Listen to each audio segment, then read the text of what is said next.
playBortles is a top performer. 044 Matthew Berry and Field Yates agree that Blake Bortles has played well enough to be part of the discussion of top fantasy quarterbacks this season. 044-806 if it's December, the best quarterback in the NFL must be Blake Bortles. That can't be right, can it? The same Blake Bortles who got benched in training camp for Chad Henne and was maybe going to get cut before the season even started. The Bortles who threw 51 interceptions and just 69 two-count passes his first 3 years in the league, who ranked 27th in passer rating and 21st in total QBR over the first 3 months of this season, even while his team was going 74. Doug Marrone's love for Bologna has gone viral in the form of a t-shirt, which two brothers designed to mark the Jaguars returning to the playoffs. Who will win the NFC South? What matchups have the biggest playoff implications? Which head coaches could be fired? NFL Nation reporters identify the most important storylines to monitor over the final 2 weeks. Brock Osweiler had the most efficient game of his career while Blake Bortles continued his recent hot streak. Yeah, same guy. Since December dawned, no quarterback in the NFL outranks Bortles in passer rating, total QBR, yards per attempt, or two-count passes. Over his past 3 games, Bortles has completed 71.4% of his passes for 903 yards, 7 two-counts, and not one single interception. The Jags are averaging 35 points per game in December and have locked up their first playoff appearance since the George W. Bush presidency, and out of nowhere Bortles has transformed from a please-don't-mess-it-up quarterback into a dart-throwing dominator. The result is Bortles as a surprise-entry entrant onto the intriguing quarterback market of 2018. The Jaguars always were going to have to address Bortles' contract situation and future with the team after this season, but their success and Bortles' suddenly prominent role in it changed the calculation. If he keeps playing this way, and if the Jaguars make the deep playoff run of which their dominant defense and running game make them eminently capable, they will go into the offseason with a different opinion of his place in their future than they might have had if they'd decided on it in August. Last offseason, the Jaguars picked up their 2018 contract option on Bortles. That amounts to a 1-year, $19.053 million contract. At this moment, that salary is guaranteed only against injury. As of the start of the 2018 league year 4 p.m. ET on March 14, it would become guaranteed, which could swing some leverage back Bortles' way. The Jaguars will have 3 basic options for handling Bortles' contract situation this offseason. 1. Try to sign him to an extension. This would entail basically tearing up the option year and adding a year or a few years to the deal beyond 2018. The team would want to do this if it decided to commit to Bortles long-term.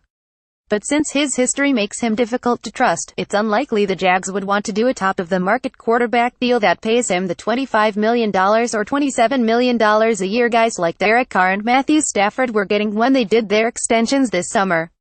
More likely would be a deal similar to Sam Bradford's Eagles deal, 2 years, $35 million, or Tyrod Taylor's Buffalo deal, 5 years, $90 million, but with only the first 2 years and $37 million guaranteed. The question is whether Bortles would want to do a deal like that. Once 4 p.m. on March 14 hits, he has $19 million guaranteed regardless, and he could decide he wants to Kirk Cousins this thing. By betting on himself, he could try to put up big numbers with a good team around him and position himself to cash in with some real big-time QB money once he makes his way to the open market. One NFL contract negotiator, discussing this situation hypothetically, said a team in this situation would have to make such a deal as appealing as possible to the player, possibly by loading up the front end with a big signing bonus and/or accelerating the schedule of the guaranteed money payout. Blake Bortles has 9 total two-counts and just 1 interception in his past 4 games. Photo by Sam Greenwood. GT image. When assessing the chances of this option, it's worth noting that Bortles' agents, the California-based Hollner brothers, also represent Marcus Mariota, Carson Wentz, and Jared Goff, and would surely be conscious of setting too low a floor on which to base the big quarterback deals to come.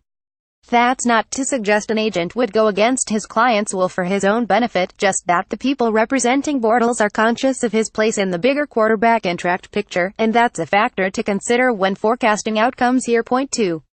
Let him play out the year on the option. Even if Bortles and the Jaguars do deliver the big finish their hot December start seems to promise, it would be fair for the Jaguars to effectively tell him they need to see him do it again before they commit. In this case, they could simply do nothing, let the option year guarantee on March 14 and put this whole decision off for a year, knowing they have an approximately $24 million to $25 million franchise tag at their disposal in 2019 if he plays out of his mind. Point 3. Let him walk. This seems like the least likely option at this point, considering all the good stuff the Jaguars have going on there. The only reason it's even possible is that this offseason seems to offer more interest in potential quarterback replacement options than usual. There are some intriguing quarterback prospects in the 2018 draft, and the veteran free agent trade market could include players such as Cousins, Bradford, Taylor, Eli Manning, Alex Smith, Case Keenum and Andy Dalton. If the current Jaguars administration, which wasn't in place when he was drafted, decides it prefers some other option than a $19 million Bortles, he could find himself on the open market after a strong second half in which he led his team to the playoffs. That would make him one of the more interesting names on that list of available quarterbacks and probably offer Bortles the clearest path to landing a really big quarterback contract in the near future. Not even the Jaguars foresaw the December of Bortles.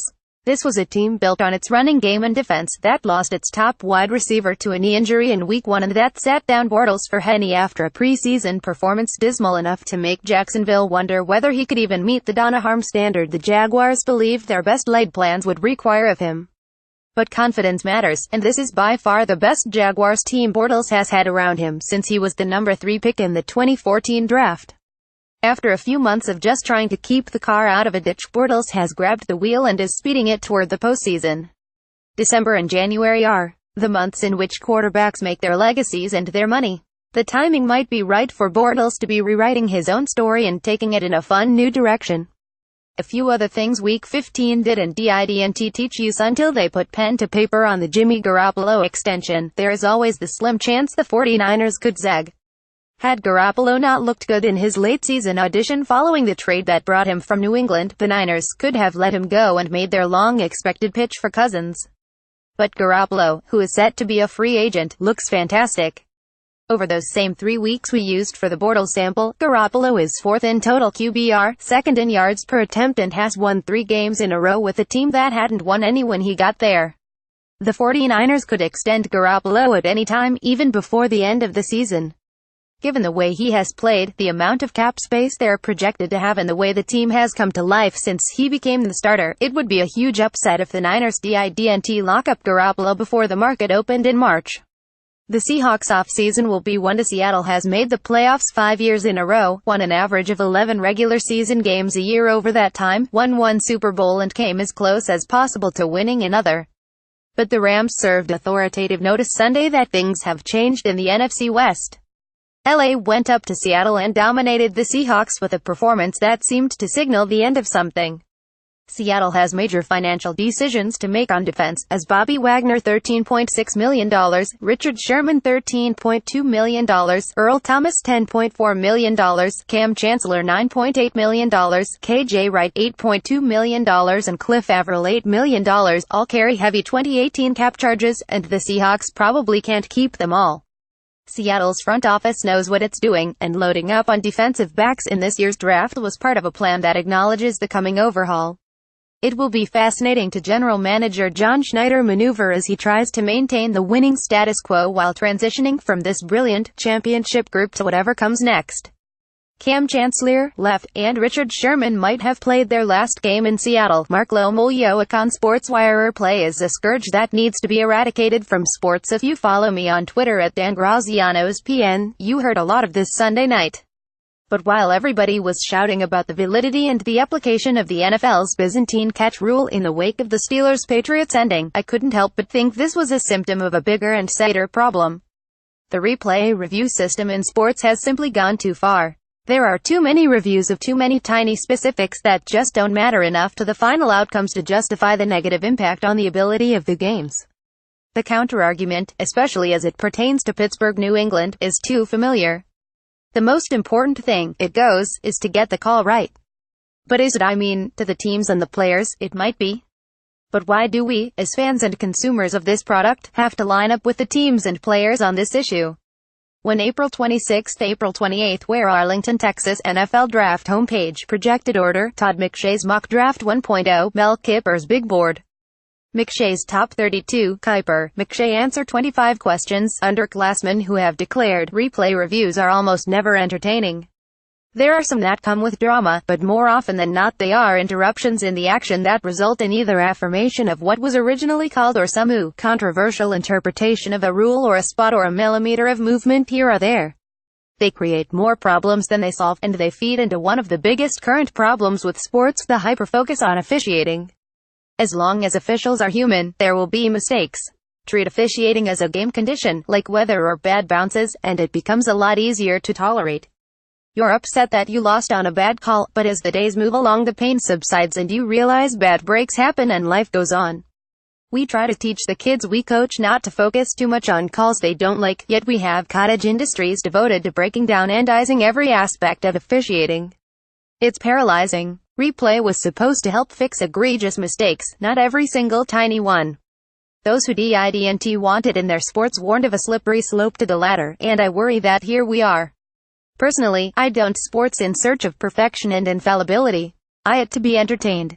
As the NFL moves forward and evaluates its replay system, and as players and coaches insist on more in the interest of fairness to all, I hope the league pays at least some attention to the damage the proliferation of replay does to the entertainment value of its product. I'd like to see less replay, not more. And if calls get missed because we decide not to apply essential technological assistance to make sure they don't, I'm willing to bet if we try we can all find a way to live with it.